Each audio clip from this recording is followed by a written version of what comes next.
So we're here today with Sarah van der Steur, Yep. Living Happy. Is that what you call your business? So that is my business. Probably a year ago, I actually named it. It was just my name, Sarah van der Steur, but I now am officially Living Happy. So therefore, that's where my name, the name came around. And why would anybody want to live happy? I don't know. Well, my tagline after that is living happy. Happiness is the source of our personal power. So, that is, I feel like we can only take people as far as you are actually living. So living happy is now what I can teach other people. So it just feels good. Not just having a name, but actually living my name. Yeah, absolutely. And that whole getting everything connected, right? Oh, absolutely. Yes. Yep. And actually, you made a comment right there in terms of connecting your power with your happiness. Mm-hmm. Because obviously the inverse, when you're unhappy, you feel powerless, right? Absolutely, yes. So I think what I feel about that is, whatever you're feeling inside is actually what you're going to be attracting, from outside. If you believe in the universe or whatever, it's the law of attraction. What you're feeling inside is actually what you're going to be receiving from universe, from your higher power, God, Jesus, whatever it is that your beliefs are, but living happy is our personal power. Very cool. Yeah. Very cool. So maybe let's talk a little bit about kind of mindfulness and meditation. So if we think about most of the students of the course, many of them, this will be a new entry point for them. Mm-hmm. So maybe kind of for somebody who's maybe heard the wrong things about mindfulness and meditation in terms of incorrect information. Can you help kind of give us a launch point? Yeah, absolutely. I notice it quite a bit of mindfulness and meditation. I feel there is not a right and wrong. It is what is right for you. The meditation, there is no right and wrong. It is, what works for you, how long you do it, doesn't matter how, how you're doing it. But really just doing it the way that it feels right to you, if that makes sense. Yeah. Yeah. Yeah. And how about in terms of, is there a difference between mindfulness and meditation? Are those I think they're fairly similar. I mean, you can, if you're living mindfully, you are actually, meditating because you're focused on what is actually happening right then and there. Okay. Yeah. And what drew you into this? Maybe you can kind of take us back to, did you have a moment? I was someone who, from the outside of people looking in at me, people used to say, "Oh my God, you have everything," and I really was. I had everything in my life, but there was something that was missing inside, that one little piece.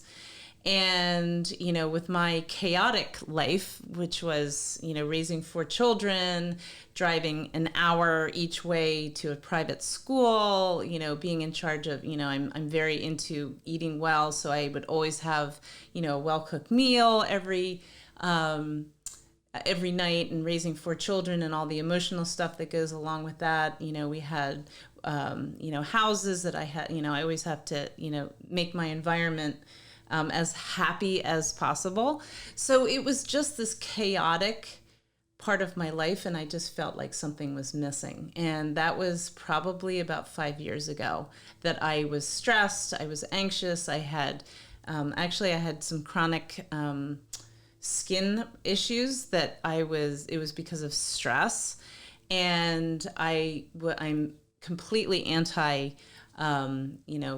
regular doctors. So I started to investigate holistic way of living, and we kind of started uncovering the emotions that were associated with the chronic conditions that I would have.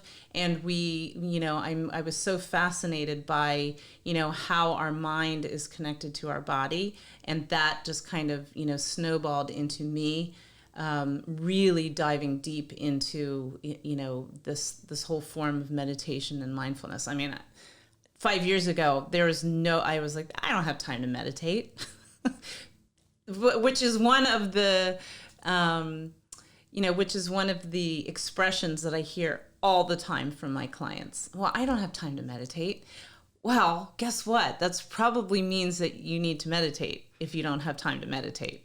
Right, and I guess people get so consumed in it, and you obviously were. It's hard to imagine anything different than just kind of getting going and keeping going what you have already. That seems overwhelming, let alone adding something else. Yes, right? Yes. Oh, I mean, that's a completely different podcast. But yeah, I mean, understanding, why we are doing so much in our lives. What is the story behind the doing?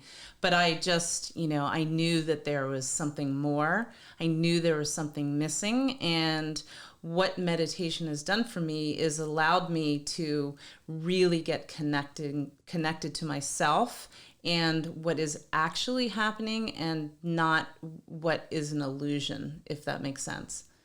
Yeah. No, Yeah. I get it totally. Yeah. And so if you said, if you could objectively assess your happiness on average today relative to that time 5 years ago. Oh, I mean, there is no comparison. I mean, from a very stressed out mother who, and I've been saying to friends that I just didn't enjoy my life, and I wish I had, because I have 4, very normal, beautiful children, all grown up.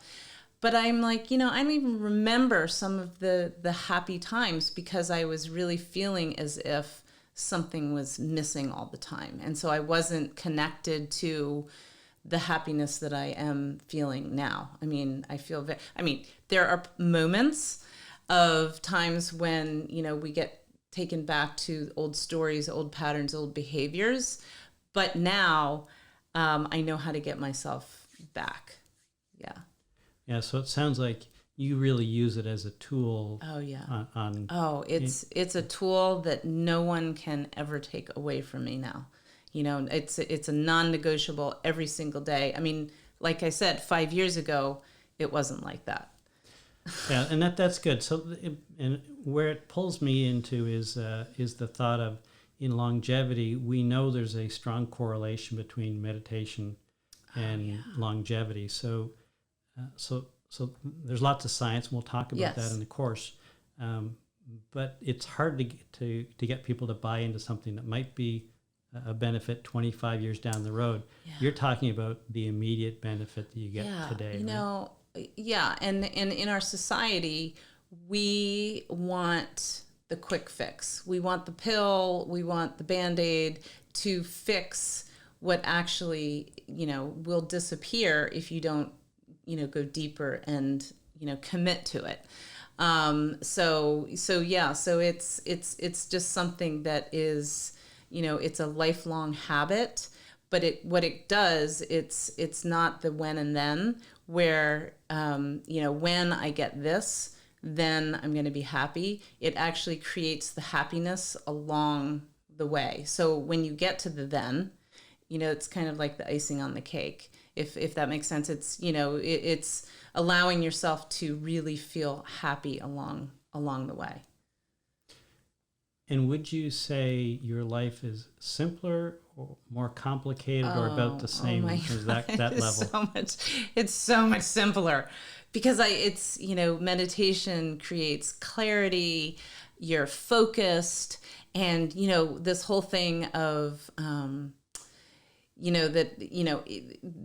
myth of that if I sit still, I'm not doing anything. But actually what slowing down, meditating, being mindful does, the slowing down actually makes you speed up so you can actually create and bring in more in your life because you're so focused. I was a dabbler because I was like all over the place, and I never got anything done. And now I'm so focused. I mean, I have dabbling moments, but I'm so focused on, creating things and getting things done and, doing one thing at a time. Whereas the multitasking syndrome has definitely disappeared. So my life is so much more simpler, so much more simple, but I'm getting so much more accomplished.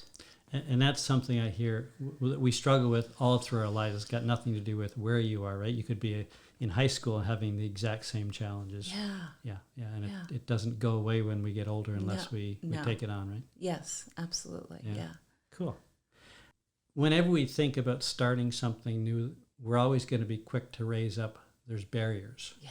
So what do you see that people perceive as the barriers? Oh my gosh. So the barriers, it are the right and wrong thing. Do you mean, what do you mean about barriers? Well, we might call them, what are the excuses people use? What are the... Gotcha, yeah. So there's always going to be an excuse. I call it my critter brain, or our ego will always come up with some type of an excuse, because the barriers prevent you from really getting connected to who you are. So it's, I don't have time, it's too hard, meditation is boring, I don't know how to do it. I mean, the list is endless, but it is it's not true. And it's just actually taking that one little tiny step across your barrier to start. That is the most powerful step, is when we take that first little tiny step. So maybe that's the opportunity to say, if you could kind of send a message out to people that haven't tried it at all. Yeah. What's the one tiny step that anybody could try? Start. Just start. Just, don't, and another thing, start, and don't make a huge commitment of, oh, well, you know what, I'm going to start today, this minute, and I'm going to meditate for an hour and a half every day, and we're going to push ourselves to do that. That's not going to happen, because when I always call it chunking down the overwhelm. You just take those little tiny Kaizen steps. If you've ever heard of Kaizen steps, which is a Japanese term for taking really, really, really small steps. So even if you committed to, 2 days of just sitting for 5 minutes, closing your eyes if you want, and there's no right and wrong. There is absolutely no right and wrong with meditation. It's what I said before. It is what serves you the best. As I think about it, and maybe what gets in the way for people of getting started, it sounds like going on a diet program that's going to fail, and that there's all sorts of ways to fail. Well, there really aren't all sorts of ways to fail with meditation, right? There's really only ways to succeed. Exactly. And anything is better than doing nothing. So starting does not mean that you have to jump in, you have to give up something, you add one more thing to your life. It's actually just allowing yourself to do what is best for your lifestyle, whatever it is. There's no right and wrong. So I could even start with as little as 5 minutes later today, and just sit quietly. Ideally, meditation, just for my lifestyle, I'm up at 5:15 every morning, and I sit and I do my meditation. I am now up, sitting for an hour and a half. Tell me that, if you had told me that 5 years ago, I would have been like, there is no way I'm ever going to do that. But you work yourself gradually. I knew that meditation was going to change my life and transform my life, and I just committed to doing it. And this is what I did. I allowed myself to do 5 minutes, and then it's like, oh, well, that wasn't so bad. That didn't freak out my ego, my critter brain. And then I just kept adding more and more and more and more. It's taken me 5 years, but so what? It's taken me 5 years to sit for an hour and a half, but so what? There's no rush. Right. It has so much more freedom associated with, which for some people maybe they're used to more structure, and that and they need some structure to start with, and maybe some sounds like it's really just some very modest goals is a much safer place to start to get you on the journey. Yes, I mean, and that can really play out in every single part of your life. You don't, when you want to, for instance, if you were redecorating if you wanted to reorganize your house, you wouldn't say, I'm going to reorganize my house. You start with a junk drawer, and then you start adding more and more things, because when you overwhelm a new habit, you shut down and you do nothing.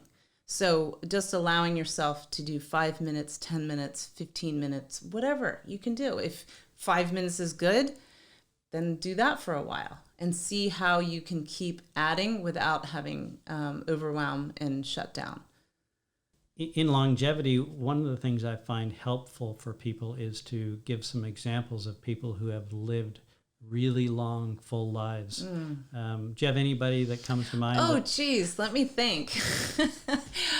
Well, yeah, and my whole inspiration for action, I didn't put two and two together, but my inspiration really has been my grandmother. And just a little kind of story of her is that my grandmother's life began when she was 85. And, little journey to her is she lived in the southern part of England in a, 14th century old home. She lived there from 85 by herself until she was 104.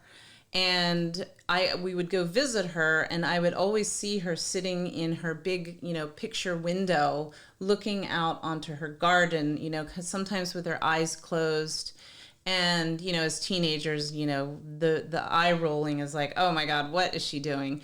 But actually, when I started to become more aware of, meditation and all that, I realized that was her little meditation practice, that she was becoming, connected to maybe who she was. I didn't really ask those questions. But my grandmother lived until she was 109.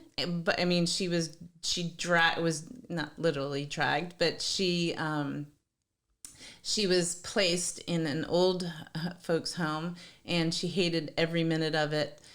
She stayed in her room because she felt like everybody was, staring at her, because everybody else was in their 70s and she was 100. And so I always remember that she used to say, she feels like a sideshow in a circus. And she would close the door and sit there, and she would do the same kind of practice as she was looking out of the window of birds' nests she just was very peaceful and calm.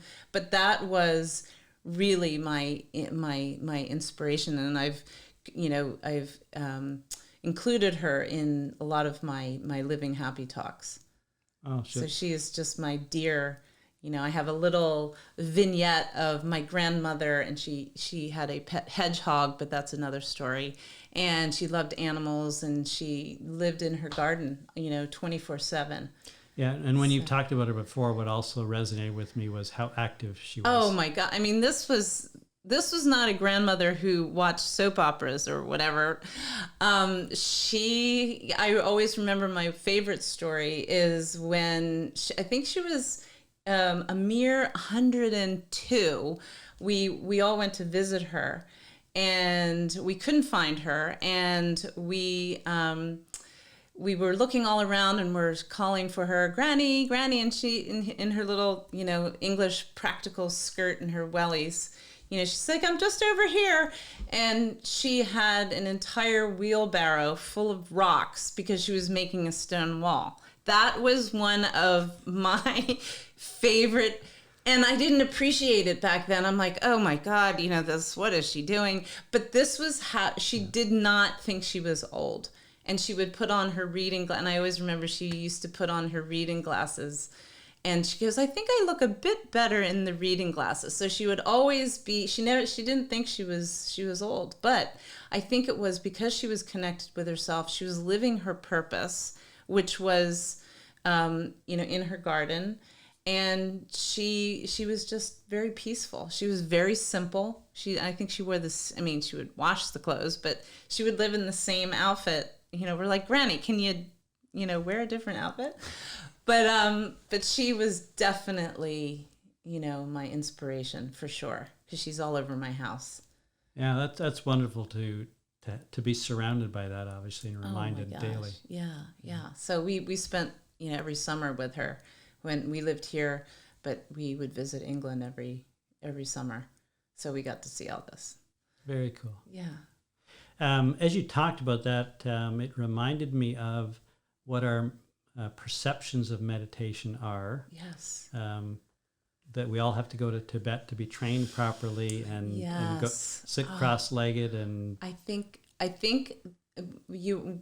was answering that question before, but it's such a misperception of what meditation is, because meditation, like you had said, you do not have to be in the Himalayas with monks chanting Om.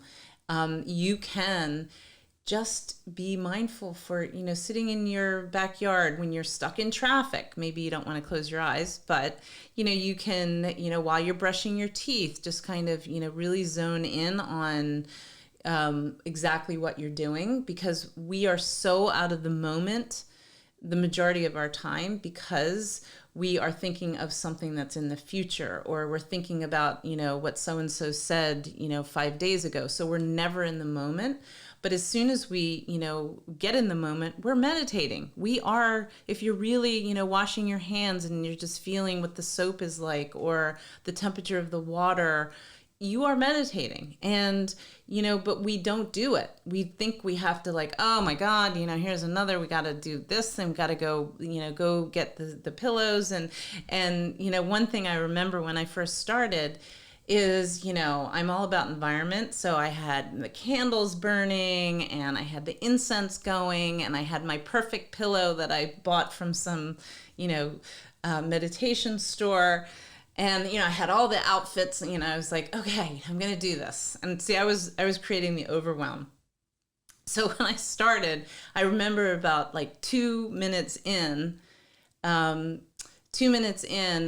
all of a sudden, just this like download of all the thoughts came in, and I'm like, oh my God. And then I'm like, wait, did I take the dishes out of the sink? And was I supposed to do? So it was just, and I'm like, forget it. And then I stopped doing meditation, because I thought I had to have, all the right things. So if you can just surrender to the fact that you don't have to do that, and you can just be in your car, or taking a deep breath when, somebody's super annoying that you're talking to, and just breathing and connecting and listening to the words, and, whatever it is, there is no right and wrong way when you're meditating. It's just what is suitable to you.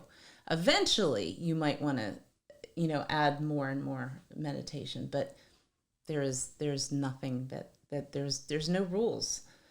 And I think you mentioned before we started that you consider part of your meditation often is when you run. Oh my gosh. I call them Zen. I do a lot of live streams on my Facebook. And I did this whole series of Zen Run.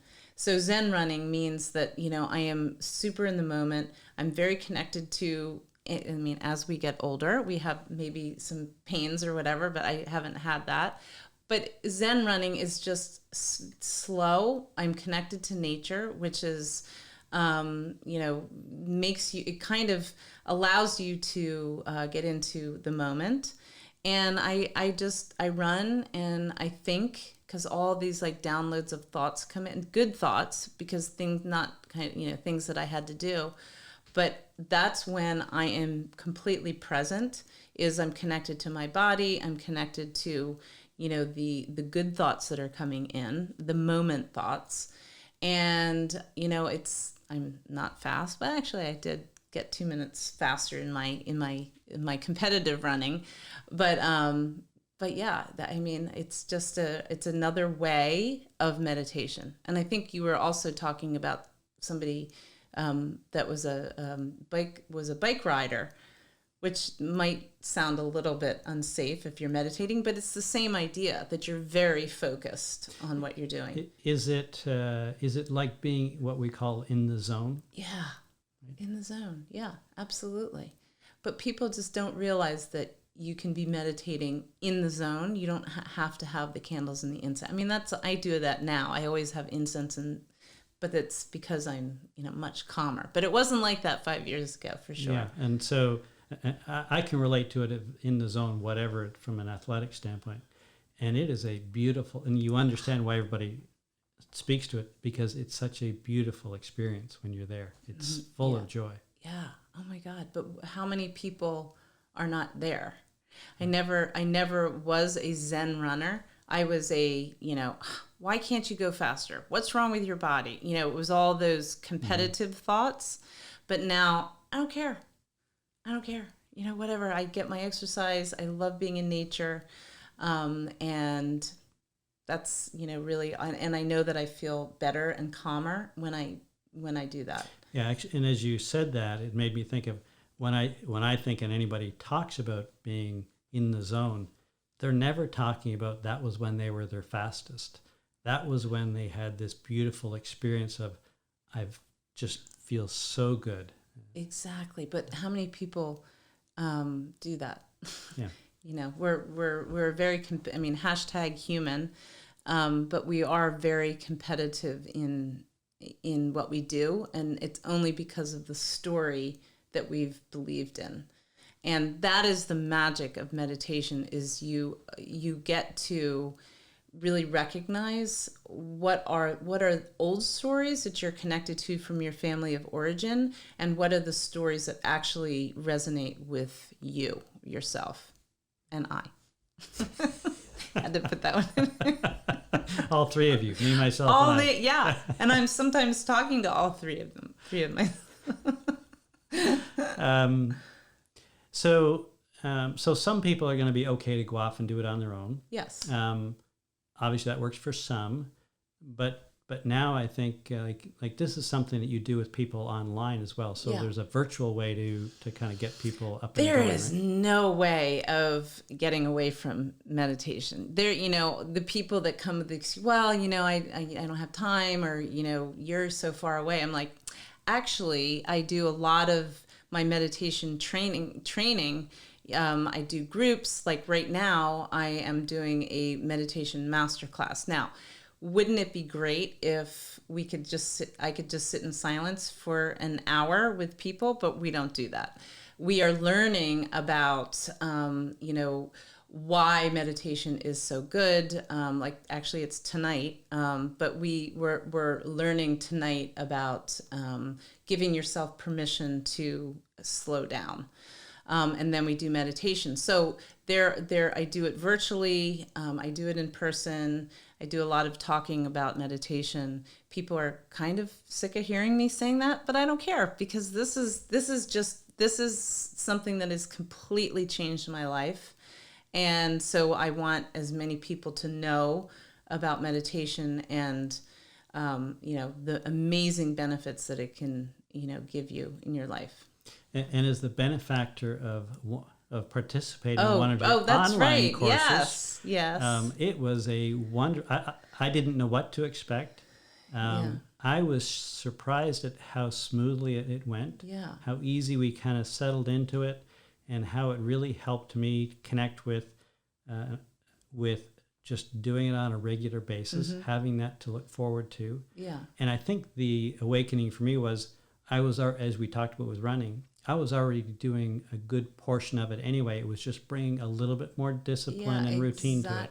And that is what sometimes #human again is, we always think that we are on an island, that we don't have support. And that's why coaching is so beneficial, is because you actually have somebody guiding you. We all need, it takes a village, and it really does, to be helped to get to the next stage of, where you want to be. So having somebody to help you meditate, help you, why do we have personal trainers? Having somebody to hold you accountable for whatever it is that you're trying to either deepen into or start. And so if we think about it, I guess the other two aspects would be, in general, what would be a frequency we might look to? Is it a daily, weekly routine? And then you can talk about what's the best time of day when we do want to try. So again, you can do whatever, as long as you start, you can do it as frequently as you want. When I first started and I was trying to really recognize the thoughts that were going in my head, I was pretty much meditating. I mean, any chance I got, I was just in quiet, allowing the emotions to come through. So I started by every morning, and usually, if you can, start doing your meditation first thing in the morning is the most beneficial. There is I'm not into the whole the whole moon and star connection, but there is, if you can meditate before 7 a.m., there's some sort of energy in the universe that it's much more beneficiary to do that. But if you can't do that, and again, we don't want to put anybody in a box that this is how you should do it, but you can do anytime you want.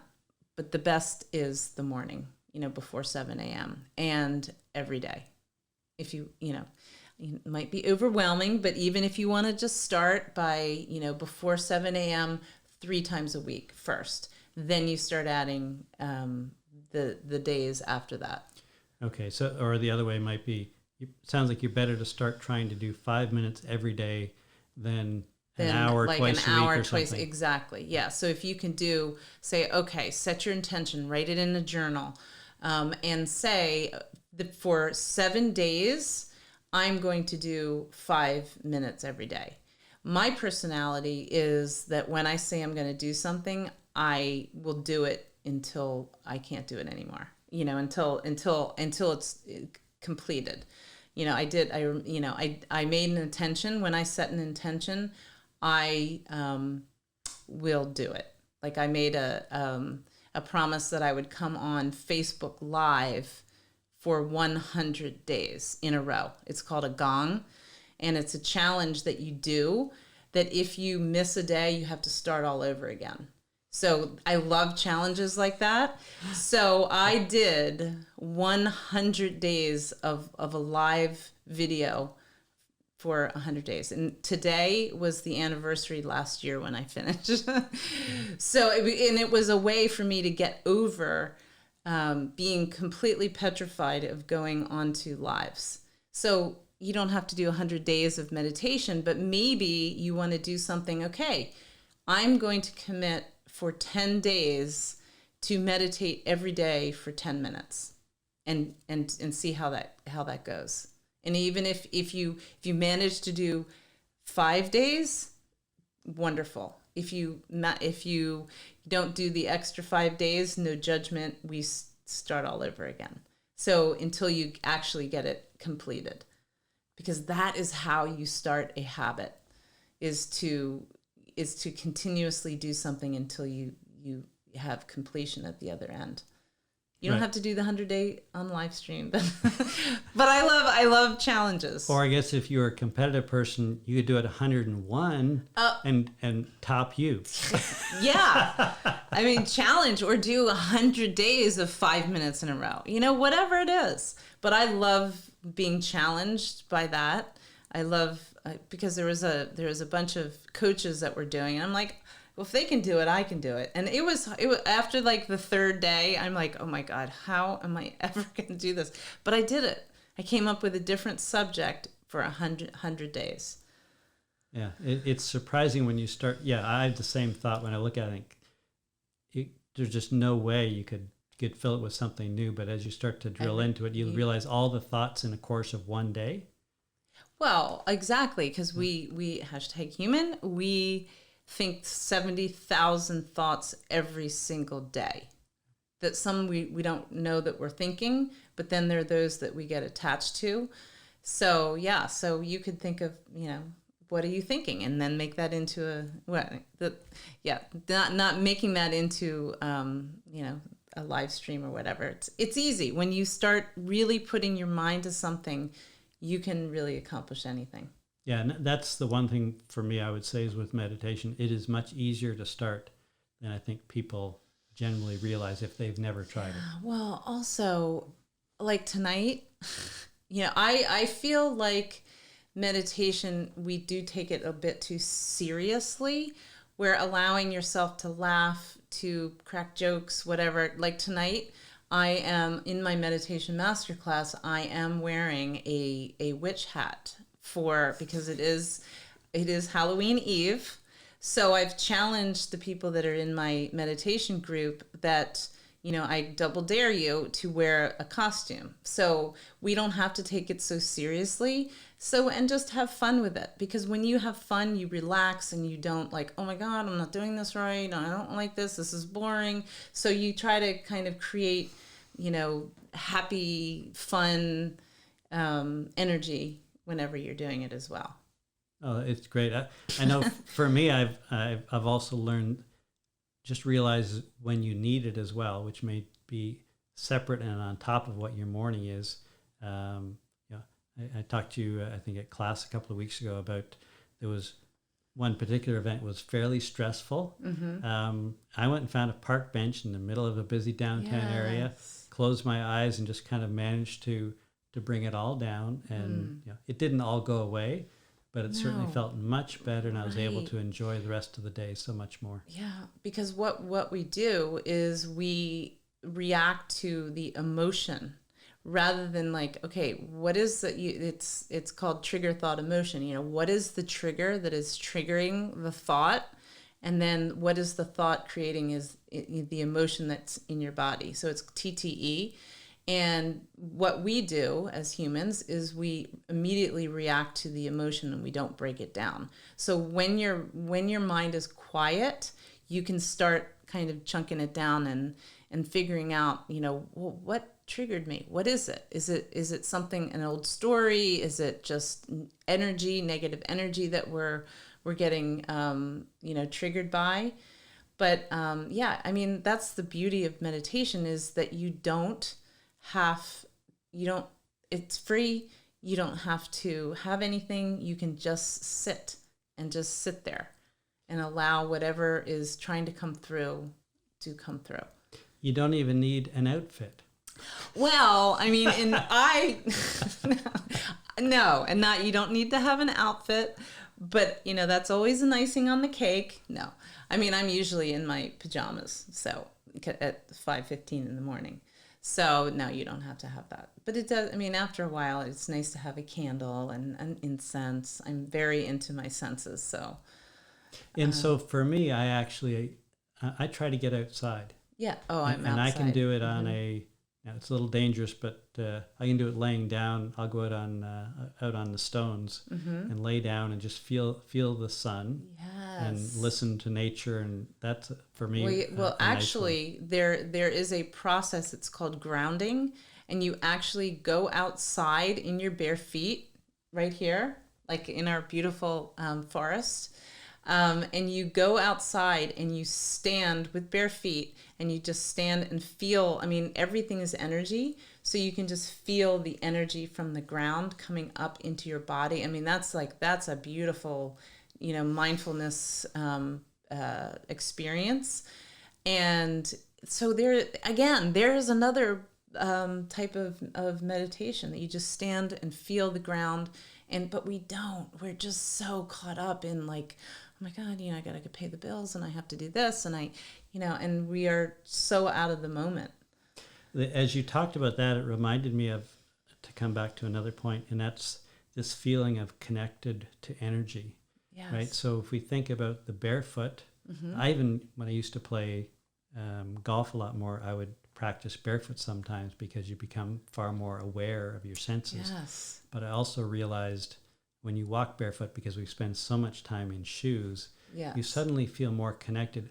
I would think people who maybe struggle with feeling of isolation and loneliness, that connection has to make you feel part of a much bigger community.